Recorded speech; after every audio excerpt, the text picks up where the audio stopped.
Amen. Praise God for that reminders that it is only by the grace of God that we could have a godly generation. And in order for us to have a godly generation, we need to abide in God's perfect will. Salamat po sa biyaya po ng Panginoon. Tayo po ay nakakapagpatuloy. Isn't it wonderful na tayo po ay nasa bahay sambahan ngayon? Salamat po dahil tayo ay may kalayaan na mag-aral po ng salita ng Panginoon. So this time, wala po tayong first-time visitors, but thank God because meron pong mga kapatiran pong nag-iimbita. But I know the feelings, how you expect, and then suddenly biglang magbe-message sa inyo. But as long as we are doing our part, alam ng Panginoon yung ating pong labor. Amen po ma? So let's open our Bible once again. From the book of 1 Corinthians chapter 6. This is in continuation of what we are discussing, how to be a blessing. And dadako po tayo sa part 4 po nito.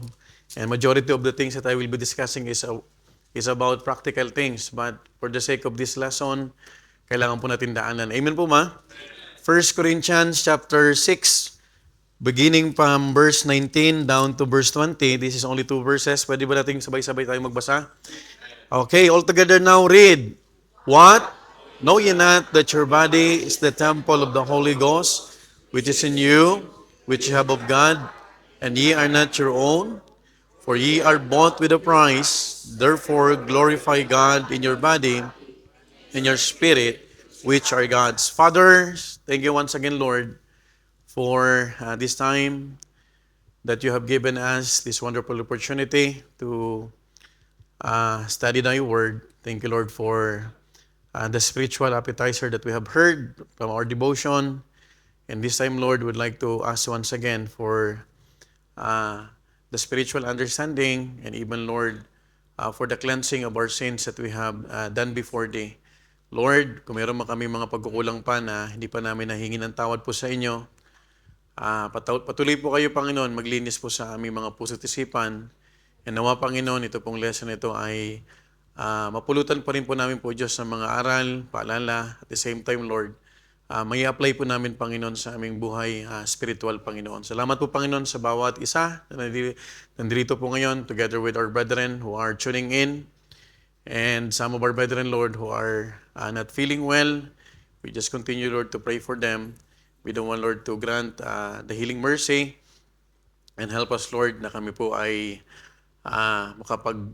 lingkod po sa inyo, Panginoon, ng may kababaan ng loob at at the same time, Lord, ikaw lamang po ang mapurihan. Salamat po sa lahat, Panginoon. Pinupuri ka namin yung dinadakila, tanging pangalan ni Jesus. Amen. Please be seated. Good morning once again. Many of us came to Italy with one purpose. That is to provide a better life for our families. Tama po ba? We work long hours, especially nung tayo po ay mga bata-bata pa. I remember my mom when she's always reminding us. Ang hindi ko makalimutan sa kanya lagi, hindi namin pinupulot ang pera sa Italy. That's a common praise, no? Ito ay pinaghihirapan, no? So, we sacrifice comfort, we miss birthdays and even anniversaries, yung mga special occasions, no? And also precious moments with loved ones because we know someone is depending on us. But there's something I observed over the years. This is part of the introduction that I would like to share with you. As OFWs provide for others, many neglect themselves. Ito yung namimiss po ng karamihan. At nawa, magbigay po ito ng paalala sa atin dahil wala pong problema sa pagtatrabaho. Pero ang problema kadalasan kapag sa pagtatrabaho natin, may mga napapabayaan tayo. At ang malungkot, napapabayaan natin minsan yung ating mga sarili. Now, some survive on fast food because they are too tired to cook. Karamihan sa atin, yung ibang mga part-timers kapag tono. Kasi mabilisan sa parko. Right? Yung iba naman ay noodles. Right? Yung iba, bibili kay Cernova, longganisa. Okay lang yung pagpaminsan-minsan. Pero kapag araw-araw yun ang pinakain mo, wala ng mga gulay, mga ganyan, it will affect our body. Now, why I'm saying this? Because the Bible tells us, know ye not that your body is the temple of the Holy Ghost, which is in you, which ye have of God, and ye are not your own. Look at what the Bible says in verse 20. Nung tayo ay naging mananampalataya, I got saved October 10, year 2000. And I'm always reminded about this verse, hindi na tayo dapat nag-iisip na hindi natin kinukonsulta sa Panginoon. Why? Because the Bible tells us, Apostle Paul, ye are bought with a price. Anong pinuntubo sa atin? The precious blood of the Lord Jesus Christ. Therefore, glorify God in your body and in your spirit, which are God's. Now, others sleep only a few hours a night. Some ignore warning signs in their bodies because they are afraid to miss work. They would go to work sick, kahit pa sa mga pakiramdam. Sino nakaranas mo yan? Taas ng kamay. Kahit malamig, kahit medyo wala ka sa mood magtrabaho, kahit may rayuma, kailangan mong bumangon. Kasi alam nating lahat na meron tayong commitment sa pagtatrabaho. Tama po ba? Now, they would go to work sick. They keep saying, I'll take care of myself later. Now, problema nito, one day, katulad na sabi ni Preacher Hermie kanina, hindi man ngayon, sa mga darating na araw, sisingilin tayo nito. The body that carried them for years can no longer keep up. The mind still knows how to work. Yung isipan natin, kaya ko to. Biruin mo maglalabas ka ng basura, alas 4 ng madaling araw. So gigising ka ng 3:45. Minsan di ka na nagpipray. Kasi namadali na. I believe most of us ay makaka-relate kasi we've been working. At makikita natin na this is hindi naman ito mahirap unawain kasi as OFW, as I've mentioned, nadadanas po ito. But the body cannot cooperate any longer. The truth is, we cannot continue serving others if we fail to steward ourselves. Have you noticed, binibigyan natin ito ng pansin, hinihimay-himay natin at dinadaan-daan kasi akala natin itong mga topic na to parang wala lang. It's a basic thing. But let's try to pause. Pag-isip tayo, minsan gusto natin makatulong, pero alam niyo po ba, pag di natin nilagaan ang katawan natin, hindi tayo makakatulong. Tayo ang magiging pabigat later on. Are you following? Now, the same principle is true spiritually. God has entrusted every believer with a body through which we worship. Can I hear amen? Dapat yung body nag-worship to. Witness, work, and serve Him. If we neglect that body, we may unnecessarily limit our usefulness in His service. I'm so glad, I'm so blessed sa mga joy.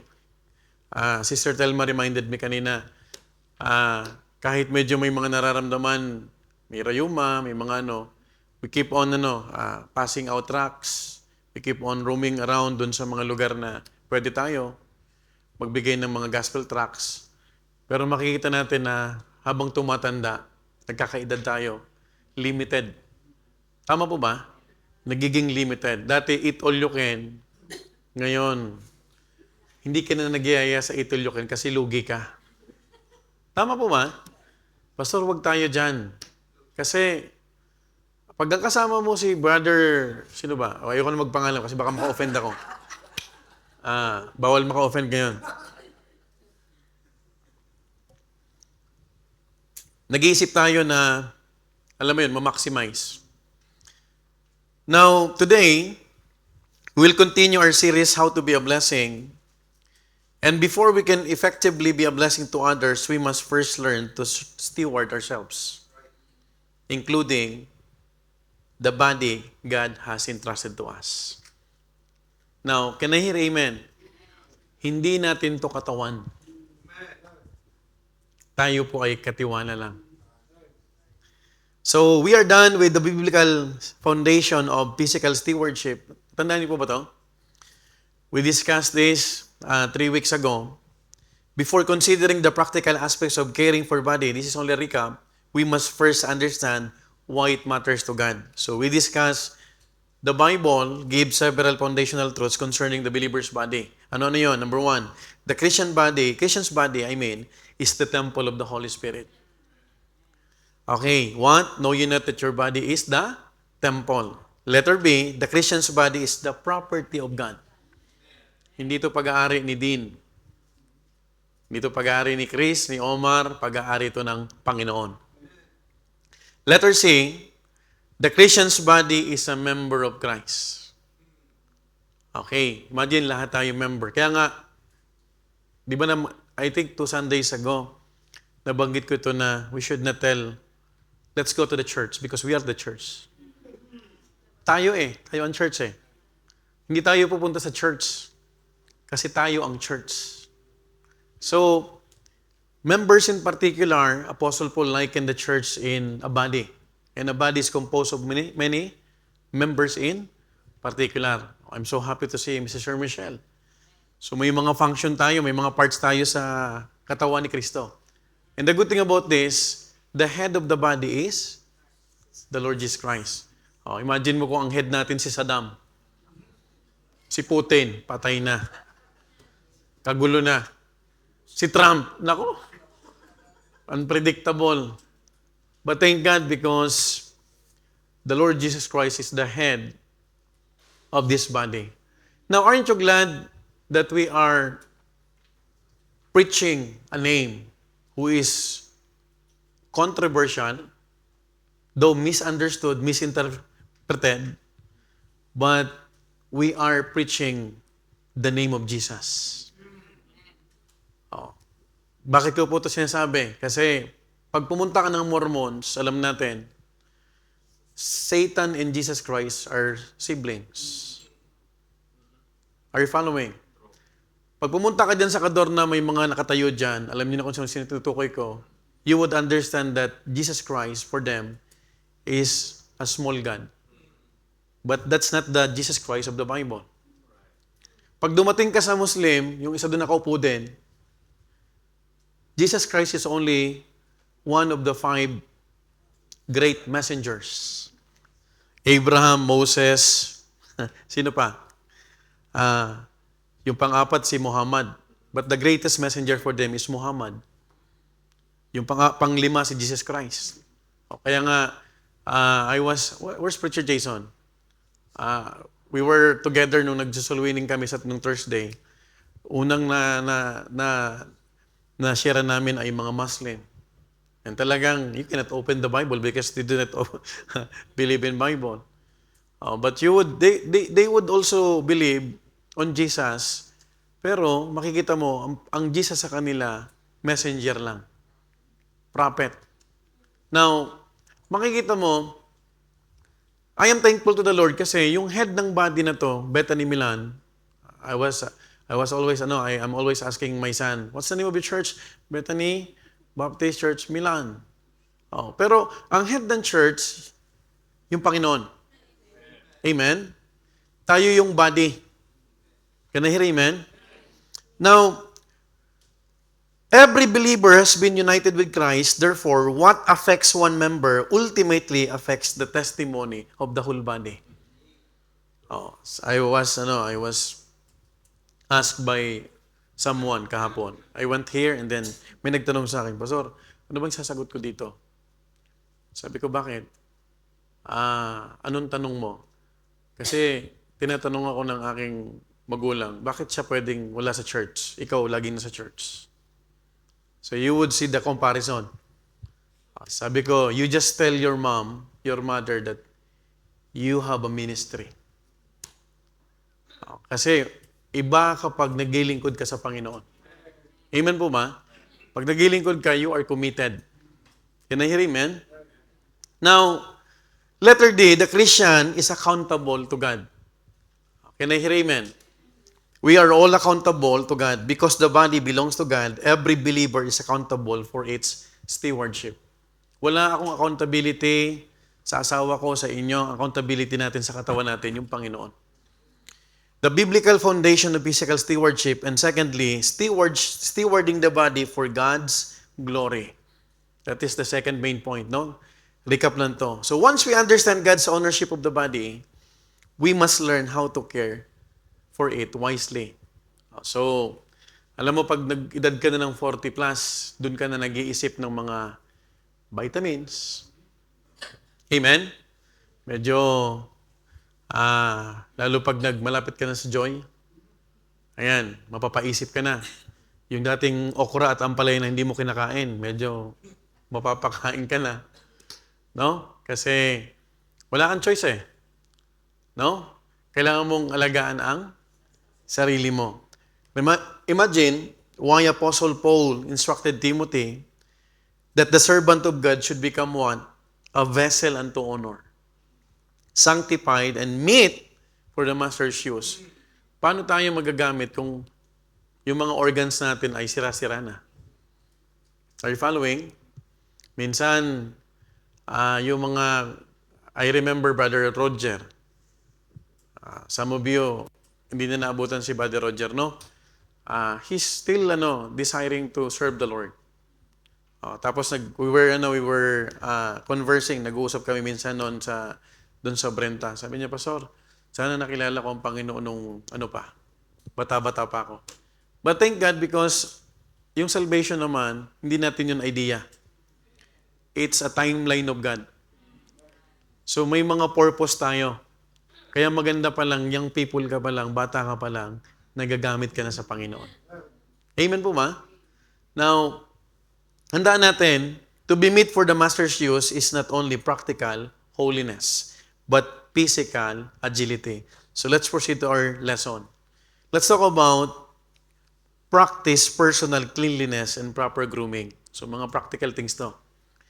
Now, cleanliness has long been associated with holiness throughout Scripture.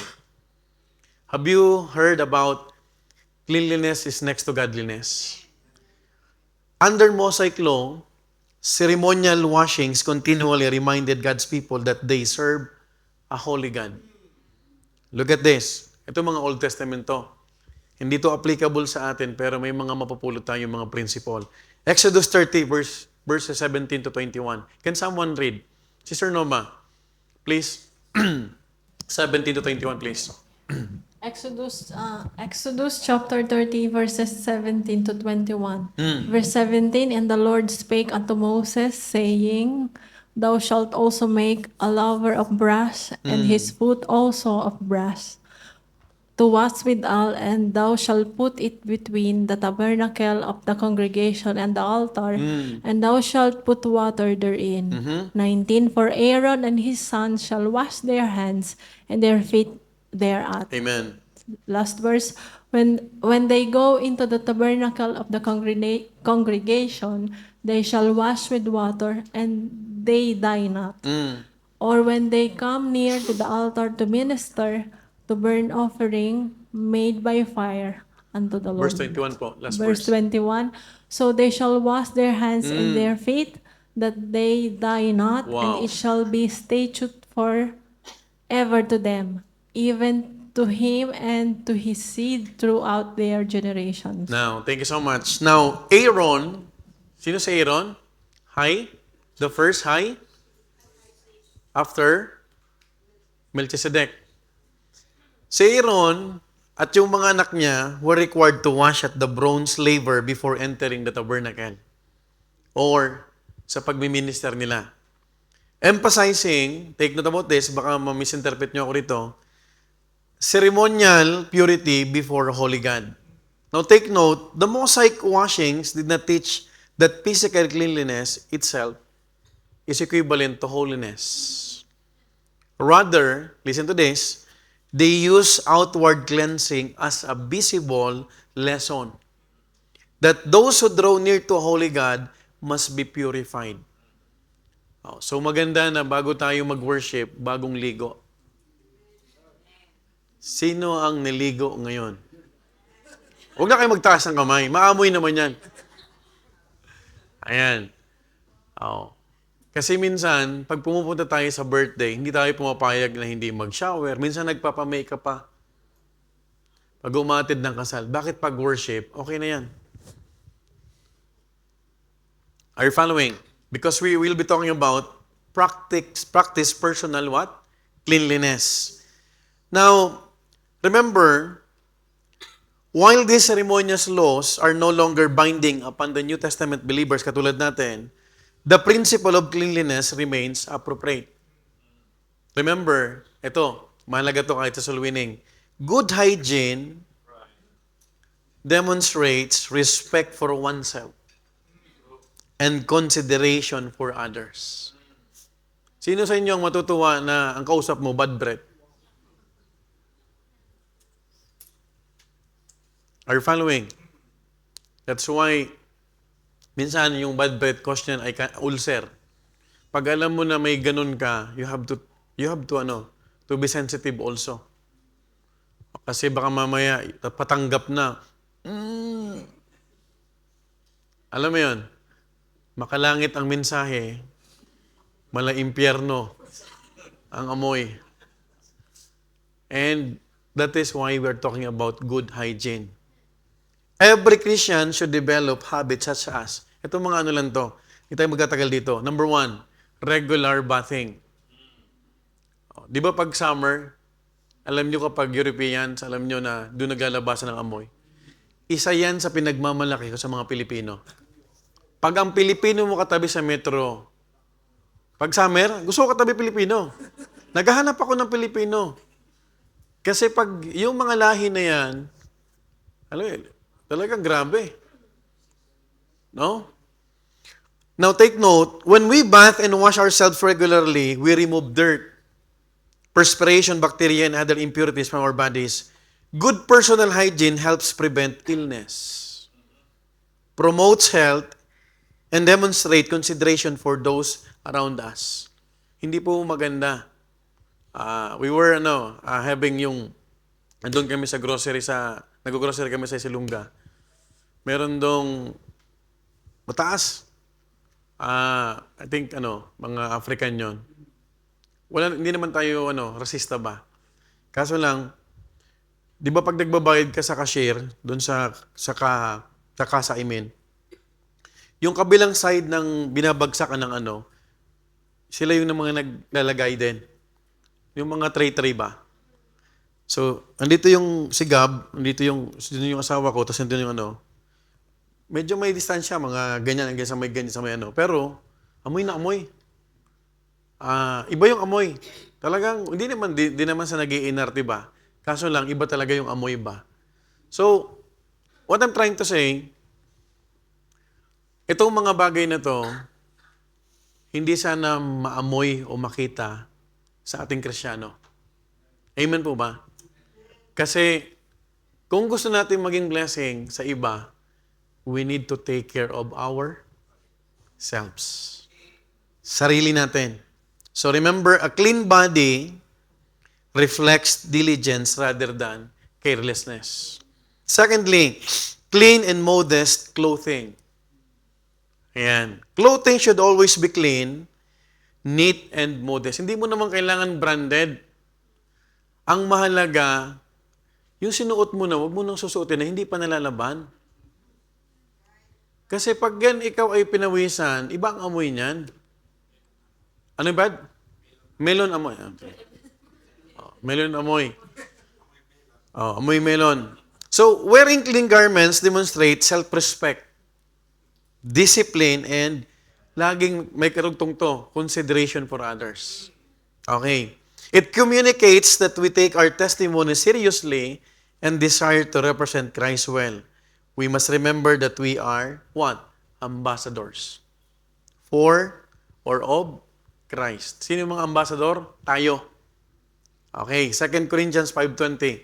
Brother Emil, kasi ikaw nagmimilon-milon amoy. Sige. Now then we are ambassadors for Christ, as though God did visit you by us. We pray you in Christ instead be reconciled to God. Man. Thank you so much, Brad. Look at this. We are what? Ambassadors for Christ. Now, let's stick dito sa ambassador lang. Nakakita ka na ba ng ambassador? Di ba nagpunta rito yung congen? Di ba? Presentable. Right? So, yun yung dahilan kung bakit ko kayo ni-encourage ang church na pag nag-solowining ka, presentable ka. Because we are ambassadors for Christ. Amen po ba? Can I hear amen? Oh, so, hindi to yung dahil ginusto lang ni pastor. Wala ka kasing makikita ambassador na naka-hip-hop. Tama po ba? Amen? Sino nakaamoy ng ambassador na, di ba ang ambassador, ang bango ng ambassador dito eh. Nung kinamayan ko, yung pabango niya parang, yung pabango mo? Ano yung pabango mo? Kinamayan ko lang ha. Di ba, dito nakaupo siya? Pastor Ray. Nung kinamayan ko, sabi ko, amoy ito ni ano ha. Siguro, dito nang hiram si Picture Herm. Just kidding. Ibig ko sabihin, when we are doing God's business, we need to remember we are representing Jesus Christ. Kasi tayo ay mga ambassadors for Christ. So maintindihan nyo ngayon na hindi lang pala dahil sabi ni Pastor, grabe naman yan, pwede ka naman mag-solowining kahit ano na lang. Okay. Now, number 3, proper dental care. Caring for our teeth and oral hygiene contributes to our overall health and enable us to communicate comfortably with others. Okay. Pag umuwi ka ng Pilipinas, di ba mahal yan dito? I would suggest, wala namang masamang magpa-cleaning ka. Minsan, sa church, sa Bethany Makati, may mga dental, medical mission, libre. Oo. Ang daming doktor natin doon, daming dentista doon sa atin, sa church natin. Pwede kang magsabi. Oo. Kasi, whether we like it or not, hindi naman magsasabi ang taong kausap mo. So, ikaw dapat ang mag-care niyan. Because we are all what? Steward. Okay. Kaya nga, maganda nga yung mga bata ngayon. Ay, one thing na na-appreciate ko sa mga Italian, bata pa lang, maintain nila yung ngipin. Talaga nagpapadental yan. Yung mga bata. Oh, pag ano yan, pag yung bata pa lang, kahit yung mga milk teeth pa lang, talagang inaalagaan nila. And then, pag nakita mo, pag nagpalit na ng ano yan, mas lalong binibigyan nila ng pansin ba. Kasi, again, babalik tayo sa sinasabi ko lagi, ikaw at ako ang mag-aalaga sa sarili mo. Hindi ibang tao. Can I hear amen? Okay. So, good dental care prevents disease, eliminates unpleasant breath, and reflects responsible stewardship of the body God has entrusted to us. So, pag magandang ngipin mo, you are blessed. No? Okay. So, again, let me remind you, pag alam mong medyo hindi maganda yung mag-chewing gum ka, tapos huwag ka makipag-usap ng malapitan. So, you have to be, you take care of your testimony. Kasi mamaya, alam mo yung nagsabi sa akin, hindi ko, okay, lalo kung marites pa yung yung kausap mo. No? So, seriously, we have to take care of ourselves. Pangapat, neat hair. Ano yung neat hair? A Christian's hair should be what? Clean, well-kept, and consistent with biblical principles of modesty and distinction between men and women. Take note, a neat appearance reflects discipline and respect. Particularly when representing Christ in public ministry. I am thankful dito sa mga men natin. Nung nag-preach si Judel, nagpatabas ng buhok.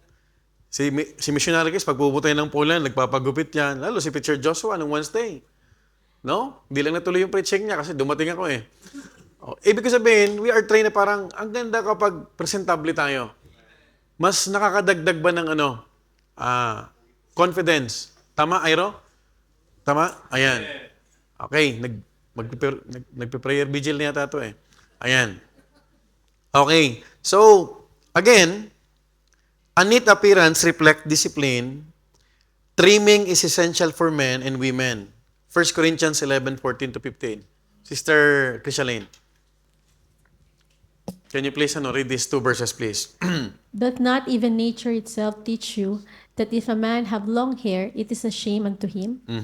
But if a man have long hair, it is a glory to her, for her hair is given her for a covering. Yan. So again, we're on the Sunday school, this is Bible.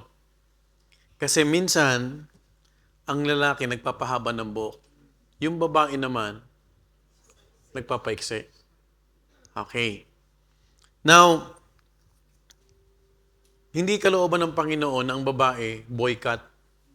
Kaya nga boycott kasi pang boy yan eh. Okay yung mga gupit ni Sister Bea. Okay yan. Pero may mga gupit na panglalaki.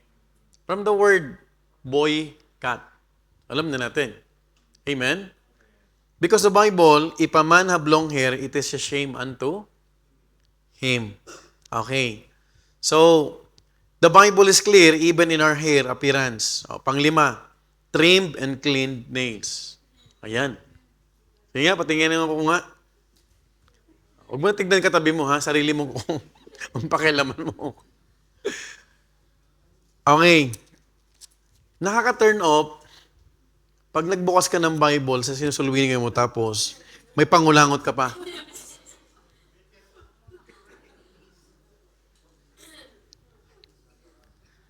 Alam mo po, pag di tayo tumanggap sa Panginoon, pupunta tayo sa impyerno. Pero yung kuko mo, patay na. Nauna pang namatay.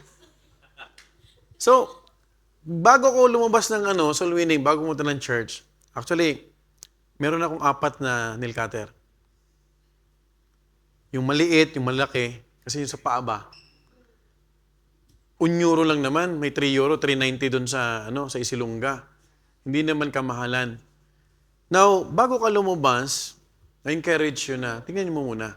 Kasi pag nag-flip ka na ng page, nakaka-turn off yun sa tao. Paano ka papaniwalaan na good news? Bad news yung yung kuko mo, bad news. Tapos may mga ugali pa minsan na may tirang kahaba. Tinanong ko yung katrabaho ko, sabi ko, para saan yan? Alam mo, hindi ako nakatiis eh. Kasi break time namin nagkakape kami.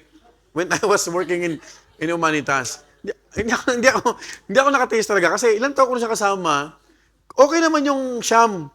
Yung nag-iisa talaga. Consistent. Hindi nagkakape kami. Sabi ko, alam mo, curious lang ako huwag kang ma-offend kasi matagal naman tayo magkasama. Sabi niya, Pastor, kahiya-hiya man. Pangkulangot kasi. That is hygiene. Ito, yung sabi ko sa inyo kasi baka yung kasama mo sa trabaho, nahihiya lang makipag-usap. Kasi hindi naman lahat confrontational. Ako kasi, very very comfortable ako na makipag-usap ng Now, you should trim and clean what? Nails. Fingernails and toenails should be kept clean and properly trimmed. This is a simple but important aspects of personal hygiene. No? That helps prevent the spread of germs and contributes to an orderly appearance. So, ladies, listen to me. It is your prerogative to have longer nails, but in moderation and trim condition. Meron kasi mga babae, extended.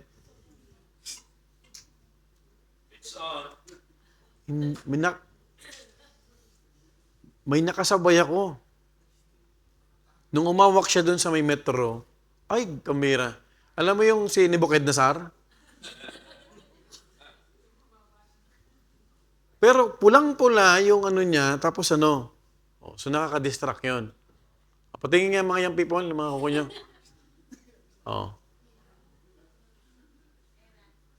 Okay lang naman yung mag-cutex ka, wala namang problema. Pero wag naman yung nakaka-distract. No? Okay po ba yun? Young people? Lalo yung mga young people natin nagdadalaga na. Si Atara, marunong na yan Pero, Huwag niyong idadahilan yan, Ma, hindi ako pwede maghugas kasi, pupukpukin. Putulin ko yan. Oh. Kasi minsan, di ba? Oh, Ma, huwag ka rin kumain, da. Oh. So, the guiding principle, I use guiding principle, is when people see us, they should be drawn to the Christ that we represent and not the nail art that we have. Oh. So,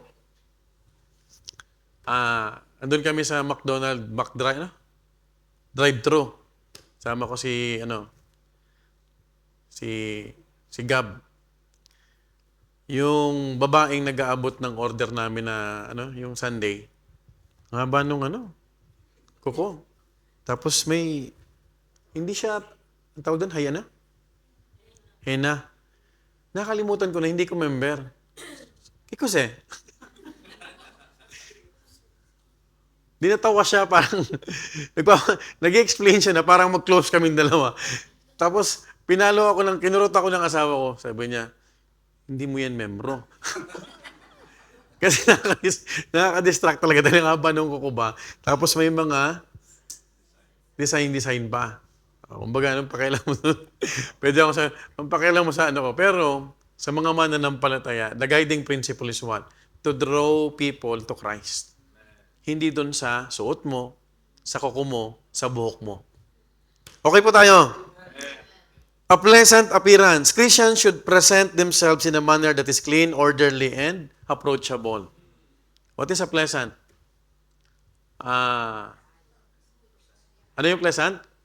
Yun. Kaaya-aya. Si Preacher Jason, kaaya-aya na ang mukha niya ngayon. Sabi ko, smile ka naman. Kasi yan ang lagi kong kasol-winning partner ngayon Pag tayo nagsasol-winning, tandaan natin, kahit di tayo we have to be pleasant. Paano ka magiging pleasant? Huwag yun nakasimangot. Amen? Ikaw ang maunang mag-smile. Tayo ang unang babati, Okay. So our appearance should never distract from our testimony. Instead, it should reflect a life of order, self-control, and respect for the Lord whom we serve. Hindi tayo magpapatagal dito.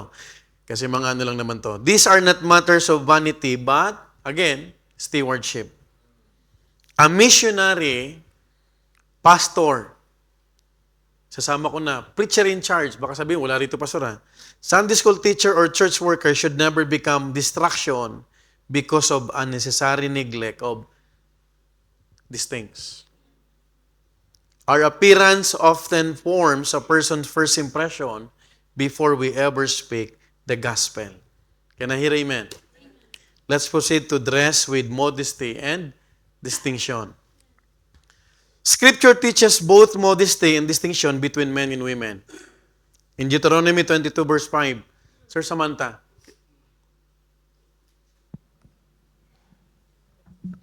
Deuteronomy 22 verse 5. The woman shall not wear that which pertaineth unto a man, neither shall a man put on a woman's garment, for all that do so are abomination unto the Lord thy God. Yun. Please pause for a while. Look at this. Thank you so much. The woman shall not wear that which pertaineth unto a man. Neither shall a man put on a woman's garment, for all that do so. Anong abomination? Sister Dane? Kasuklam? Suklam. Kanino? Sa paningin ng pastor? Sa paningin ng tao? Kasuklam-suklam sa paningin ng Diyos. Can I hear amen? Now, the Christian's clothing should communicate humility, purity, and respect for God. Take note. Fashion constantly changes. But biblical principles never do. Sige, inunahan tayo ng ABTech. Ilabas mo na nga yan. Hindi ka makatiis sabi ng backward ay forward. Ayan. This is the fashion. Sabi ko sa pag nakita pa kita nagsuot niyan, kukunin ko yung gunting sa event stylist. Kasi ang fashion, taon-taon nagbabago. Minsan, sa mundo, maganda yan sa mga artista. Pag model ka. Pero pag hindi ka naman ganyan, masagwa. Are you following? Love not the world. Oh, you compare dito sa classic na pantalon. Oh. Sino ang mas maayos ang tignan? Alam mo ba ang classic? Classic nga eh. From the word classic, hindi siya nagbabago. Pag fashionista ka, pag nauso ang crop, alam mo yung crop na pants? Yung bitin? Parang tinikling na bitin. Susunod-sunod ka, pero itong mga to, walang kupas to. Are you following? So, the goal is to represent Christ. Hindi lang to sa mga pastor, sa preacher in charge, hindi lang to sa lahat ng membro. Amen po ba? Because we are children of God. Amen po ba? Sunod ka na sunod sa passion. Hindi naman tayo, kaya nga passion ng mundo eh. Oh. Mahirap naman na ma-identify ka na fashionista.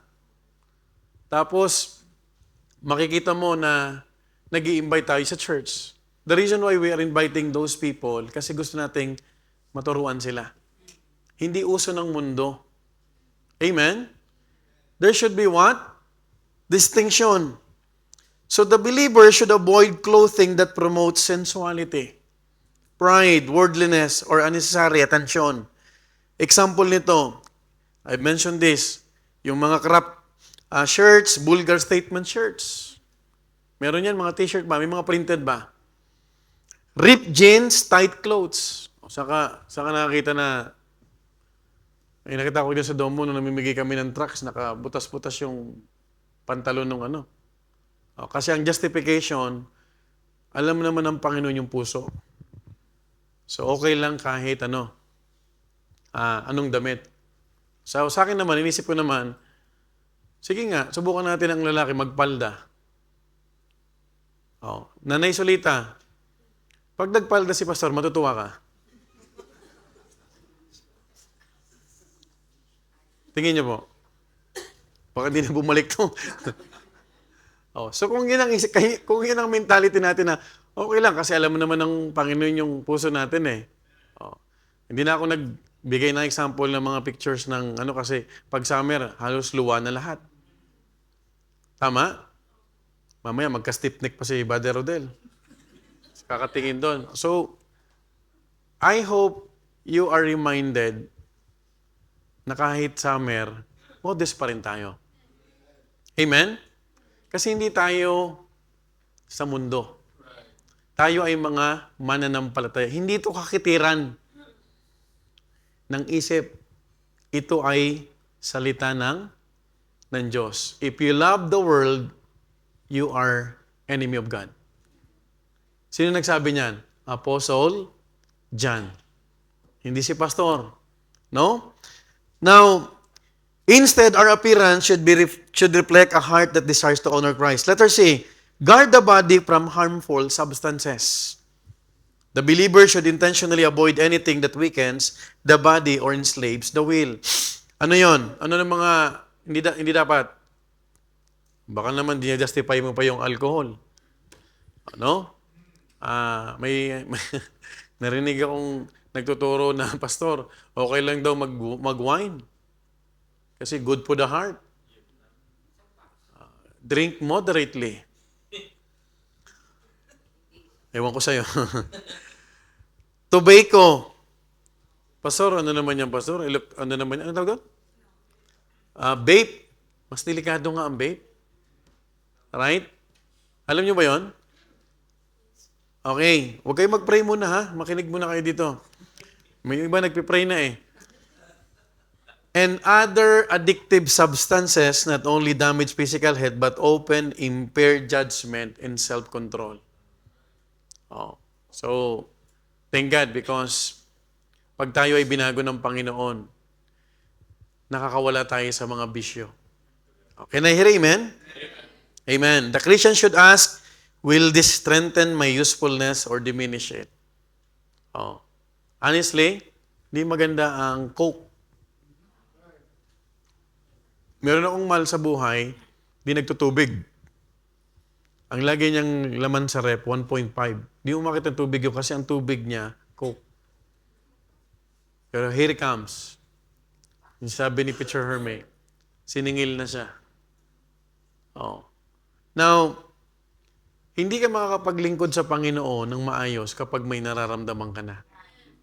Pag wala ka ng panunaw, may nararamdaman ka na, may ulcer ka na, that is why you have to understand, Pastor, kaya ako nagtitipid, kaya ako nagutom, kaya ako nag-ulcer kasi sobrang pagtitipid ko. That's not good. Hello? Can I hear amen? Amen po ba? Anything that enslaves the body ultimately hinders the servant of Christ. Paul declared, I will not be brought under the power of any. It's what the Bible says in 1 Corinthians 6:12. Our liberty in Christ must never become bondage to harmful habits. Punta na tayo sa letter D. Ito, medyo sapul ako dito.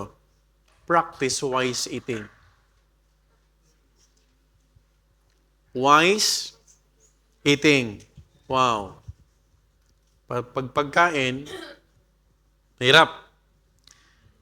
Out of all areas, this is something that most of us can feel guilty about. Food is one of God's gracious gifts. Gusto ko sanang burahin to kasi lang hindi pwede. From the beginning, yan ang problema rito eh. God provided food for man's nourishment and enjoyment. Yet like every gift, it can either be received with thanksgiving or abused through what? Excess. Alam niyo ba yung salitang term na excessive eating? Ano yun? Ano sir? Sabi mo, gluttony. It is tantamount to what? Ano yung gluttony? Ha? Sa Tagalog? Matakaw. Okay. The Bible repeatedly warns against gluttony and lack of, alam niyo ba ang gluttony? It's lack of self-control. Yung busog na, kumakain pa. In fact, gluttony is the sin that perhaps least preach about. Wala pa akong matandaan na naging preaching ko na about sa gluttony. Kahit mga American pastors, bibihira. Now, sino ang familiar sa inyo sa mukbang? Ano yun, Pastor? Hindi si Ongbak, ha? Ibita, could you please, flash this, Okay, nag-originate to sa South Korea. Can you flash? Yeah. Hindi yan. Yan. Oh. Di ba naging trend to? Sino mga sumali sa inyo? Virgin John Monte, sumali ka? Ayan. Next picture. Oh. So, to gain likes, to gain followers, kumakain hilaw, kumakain ng sobra. Meron na akong nakitang babae, kahapon lang. Hiniwa niya yung salmon, tapos yung tinapay, inipit niya, ang pinalaman niya yung tinapay na maliit. Tapos yung salmon na may dugo-dugo pa, hinain niya. Pero daming likes. So, ganun ang mundo. No? To entice, to gain what? Followers. Kailangan mong magpapansin. Oh. Hindi ko nga minsan lubos maisip, palit ka ng palit ng profile picture. Ganun pa rin ang mukha mo. Right? Tama? Okay lang yung paminsan-minsan, pero araw-araw nagpapalit ka ng profile picture. Ano yun? We have to understand, can we glorify God? Mga practical to. Book of Proverbs 23, verse 20-21, be not among wine-bibbers, among riotous eaters of flesh. Look at this. Di ba mga mukbang to? Right? Hindi nakalagay sa Bible mukbang. Pero among riotous eaters of flesh, verse 21, for the drunkard and the glutton shall clothe a man with rags. So gluttony is more than just eating a lot. Why? It is what? Habitually eating beyond what the body needs. Hindi itong sobra lang. Secondly, eating simply for pleasure rather than nourishment. Now, parents, can you please listen, parents? Hindi tama na ang anak mo, hindi mo pinapakain ng gulay. Pastor, yan ang gusto nila. Yan ang nakasanayan sa school. Mali. Pakainin mo ng gulay. Kasi pag walang gulay ang katawan ng anak mo, sakitin yan. Tumahimik bigla ah. Kita mo, I appreciate Paulo. Pag kumakain kami sabay nito, Paulo, manja. Si Pastore. Kasi, hindi dapat sila ang masunod. Kasi ikaw pa yung nagpapakain. And sometimes, you will not understand your pastor. Do you know, I just want to care your children. Nagmamalasakit lang ba? Pero at the end of the day, dito nagsasama tayo, linggo lang. Pag Wednesday pa lang gabi. Pero Monday hanggang sa Sabado, ikaw ang kasama sa hapagkainan. Bigyan mo ng magandang pagkain. Ano ang magandang pagkain? Pringles.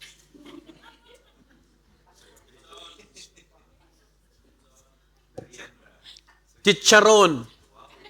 Galing.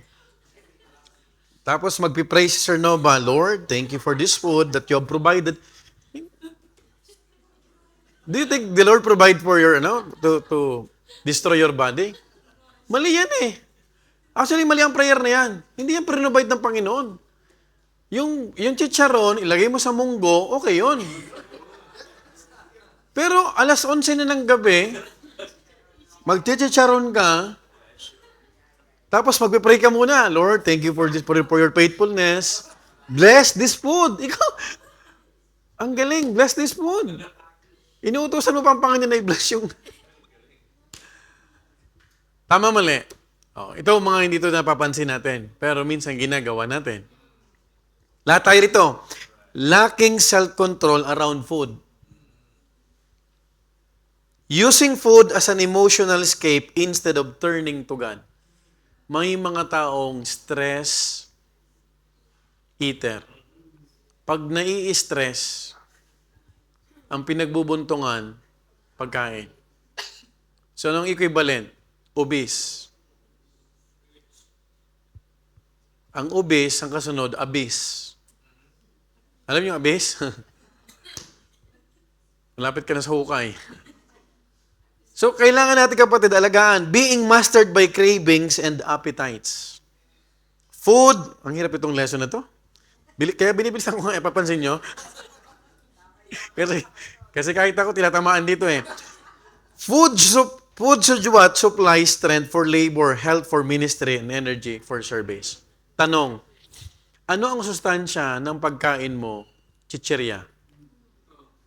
Magtatrabaho ka ng 8 hours, may skala ka pa, tapos ang ulam mo, tono. Panino. May palaman na prosciutto. So, karne naman yan. Processed food yan. Can I hear amen? Okay lang paminsan-minsan na hindi ka nakapaghanda. Pero pag yung kinaugalian, naging habit mo na yan, para minsan, tipid. Hindi ka nakakatipid. Please, listen to me. Hindi ka nakakatipid. Minamadali mo buhay mo.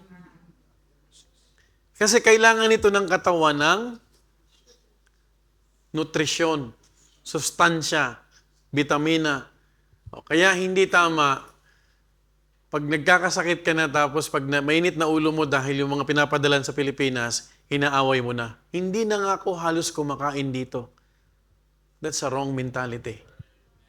Hindi ka hero. You will become what? Liabilities. Kaya, you have to understand this. You want to be a blessing? To your family? To your church? to your extended or immediate family sa Pilipinas, gusto mo makatulong, alagaan natin ang ating sarili. Kasi paano tayo makakatulong? Because we're talking about blessing. Oh, by the way, when we say blessing, Pastor, may blessing ako, trabaho. Amen. Answered prayer. Kasi lang, Pastor, di ako makakapag-church. Tanong, do you think that is a blessing? Ang blessing, galing saan? Sa Diyos. So kung ang blessing na sinasabi mo, ilalayo ka sa Diyos, hindi yan blessing. Kasi walang blessing na naglalayo sa Panginoon. Ito yung mga mali eh. Can I hear amen? Kasabihin mo, blessing. Pastor, trabaho, pastor. Mayroon bang blessing na ilalayo ka ng Panginoon sa pag-church? That's not a blessing. Oh, can I hear amen? Pag sinabi mong blessing yan, mas lalo ka pang mapapalapit sa Diyos. Hindi mapapalayo. Because we can conclude that is not a blessing. By the way, Satan can offer material things. Because do not forget that Satan is the God of this world. Can I hear amen? Ang Panginoon, mag-o-offer sa atin, hindi yung katulad ng offer ng Satanas. Pag ang Panginoon nag-bless, meron kang kapayapaan. Blessing should be what? Enjoyable. Amen? Meron bang blessing na nagkasasakyan kayo, nagkabahay kayo, nagkaroon kayo ng mga ganitong alas, lahat-lahat, tapos nag-aaway kayo mag-asawa? Tahimik na naman kayo. Kasi topic natin, blessing, dito out of context ha. Ang blessing should be what? Enjoyable. Dapat na-enjoy nyo mag-asawa. Hindi kayo nagsusumbatan. Minsan kasi pag may pera na, alam mo ba pa nung walang pera, walang away? Tapos kung nagka-pera doon, nagkaroon ng away. Hanapan. But blessing should be what? Enjoyable. Dapat na-enjoy natin. Amen? By the way, hindi naman lahat ng blessing pera lang. Yung wala kang sakit, blessing na yan. Amen? Yung may anak ka na, ang sabi ni Pachermi, forward generation, yung anak na, blessing na yan. Huwag naman backward kasi antonyms yun eh. Doon tayo sa positive. Pag may godly child ka, godly daughter ka, godly son ka, blessing yan. Ito pa, pag may asawa kang matapat sa'yo. Di ba blessing sa'yo si Brother Edmundo? Blessing, di ba? Oh. Kayang i-give up yung 10 baril ni Brother Edmundo para lang mapasaya si Sister Veronica. Oh. Sipin mo, nagre-renew to ng ilang, every 2 years ba, Sir? Every 2 years? Nire-renew yung baril? Yung lisensya? Oh. Ganyan-ganyan lang yan, pero... Now, do not forget, ang blessing dapat na-enjoy ko. Mayroong kang peace. Tapos napapalapit ka lalo sa Panginoon. Kasi, Lord, blessing to. Thank you, Lord. So, dapat lalo kang lumalapit. Hindi yung blessing, sinasabi mo, wala na. Pera. Hindi ka na nakakatid ng midweek. Hindi ka nakakatid ng pananambahan. Hindi ka na nakakatid ng soul winning. So, how can you call it blessing?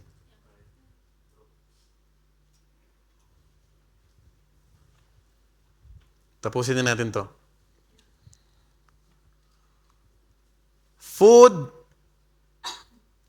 should supply strength for labor, health for ministry, and energy for service. The Christian should strive for moderation rather than indulgence. Kailangan maging fit tayo. Amen? Amen po ba? Dahil, para tumagal, no?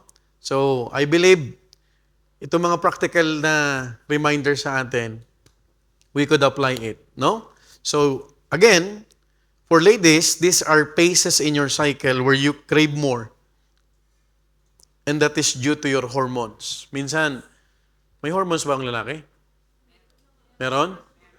Men though, we sometimes resort to stress eating. more than we would like to admit.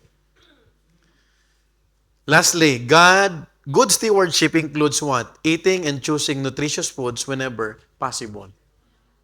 Huwag puro karne. Kahit nga yung meal ministry, alam to ni Sister Nova. Minsan, pag puro karne, yung Wednesday naman, pwede bang isda? Gulay naman. Meron akong good news sa inyo. Dahil summer ngayon, meron tayong mabibilihan na ampalaya. Yung ampalaya sa Wednesday, lulutuin niya ng may itlog tsaka ng karne. Yun ang ulam namin ni Brother Paulo. Amen, Brad? Katabi ko yan sa Wednesday. So, sipin mo, church anniversary, lechon. The following Wednesday, karne. Karne. We're not being what? A good steward. Mapapadali tayo dito. Amen? Kailangan, we should what? Avoid habitual overeating. Drinking sufficient water. Huwag puro soft drinks. Amen po ba? Nasaan si Sir Hannah? Amen ba, Sir Hannah? Nasaan Sir Hannah? Nandiyan siya, Brother Lenzo? Ayan. Okay, nakita ko na yung kaway niya, Sir Hannah. Maintaining balance rather than extremes. Balance lang. Remembering that eating itself can glorify God. Striving to lose excess weight not by crash diet, but by making responsible choices every day. May mga nag-diet, takbo, Ayan, after 3 weeks, Dahan-dahan lang, pero sigurado. Slowly but surely. So, makikita natin, last verse, and now we're done, in 1 Corinthians 10:31. Sister Laika, sige. You want to read? Please. Whether 1 Corinthians 10:31, King James Version, whether therefore you eat or drink or whatsoever you do, do all to the glory of God. Hindi ko po ito sabi ha. Thank you so much. Whether therefore you eat, conclusion na tayo or drink, or whatsoever you do all to the glory of God. Alam niyo ba yung salitang cheat day? Hindi naman lahat araw-araw cheat day. Hindi na cheat day yun. Okay lang yung minsan na, alam mo yun, you're enjoying, pero yung araw-araw, ganun ka kumain, mapapabilis ang araw mo talaga. Sabi ng Bible, whether therefore you eat, o kahit pag-inom, may kinalaman. Saan? Sa pagbibigay ng kapurihan sa Panginoon. Why? Because this body is no longer belongs to us. We are just what? A steward. Lastly, our meals should not just satisfy our appetites, but sustain our ministry. Sabi ko kay Preacher Joshua, Sir, mahaba pa ang tatakbuhin mo. Wala ka ng panunaw. Huwag ka nang kumain ng mga mamamantika. Alam niyo ba kasalanan to? Ito. Alam mo may allergy ka. May allergy ka, iinom ka ng, Antitestament, tapos kakain ka. Totoo That's not right. Natatawa kayo kasi totoo Totoo hindi. Alam mong mali, alam mong bawal. Pastor, maraming bawal kasi ang naliligayahan ako. Nangatwirang ka pa. Whether you eat or drink or whatsoever you do it for the glory of God. So, you are the one who will take care of yourself. It's not the pastor. It's not your wife. Kasi hindi naman kayo lagi magkasama. It is you. Amen? Amen po ba? Kahit walang nagbabawal sa'yo, pag alam mo to, this is not good. This is not healthy. Sana mabalansin natin to. Amen po ba? I believe wala naman tanong kasi masyadong malinaw to. No? Tayo pito mo yung lahat. Lord,